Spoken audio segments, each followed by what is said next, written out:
Hello, യേശുക്രിസ്തുവിൽ സ്നേഹം നിറഞ്ഞ സഹോദരി സഹോദരങ്ങളെ, ക്രിസ്തു യേശു പകർന്നു നൽകുന്ന ഒരു സമാധാനം ഞാൻ നിങ്ങൾക്ക് ആശംസിക്കുകയാണ്.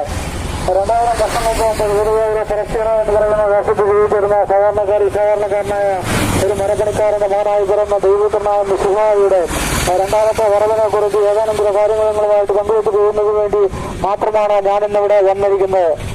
നമുക്കെല്ലാം അറിയുള്ളതുപോലെ യേശുക്രിസ്തുവിന്റെ പ്രവേദനങ്ങൾ എടുക്കുന്ന പരിശോധിച്ച് നോക്കിയാൽ നമുക്കൊരു കാര്യം ബോധ്യമാകും. അതുകൊണ്ട് 3 ദിവസമാവും യേശുക്രിസ്തു വിനിയോഗിച്ചിരിക്കുന്നത് തന്റെ രണ്ടാമത്തെ വരവിനെ കുറിച്ചും ആ വരവിൽ നടക്കുന്ന കാര്യങ്ങളെക്കുറിച്ചും യുഗാന്ത്യത്തെക്കുറിച്ചും ഒക്കെ പ്രതിപാദിക്കുന്നതിന് വേണ്ടിയാണ് യേശുക്രിസ്തു വിനിയോഗിച്ചിരിക്കുന്നത് നമുക്ക് കാണാൻ വേണ്ടി സാധിക്കും. അതുകൊണ്ട് തന്നെ ശിഷ്യന്മാർ പലപ്പോഴും ചോദിക്കാറുണ്ടായിരുന്നു, യേശു ഗുരുവായിട്ട് എപ്പോഴാണ് സംഭവിക്കുന്നത്, ഇതിന് വ്യക്തമായ ഒരു കാലം അല്ലെങ്കിൽ ഒരു അടയാളം ഞങ്ങൾക്ക് പറഞ്ഞു തരണമെന്ന് പറഞ്ഞിട്ട് ശിഷ്യന്മാരെ എപ്പോഴും യേശുക്രിസ്തുവിനോട് നിർബന്ധിക്കുന്നതായിട്ട് തീർച്ചയായിട്ടും നമുക്ക് കാണാൻ വേണ്ടി സാധിക്കും.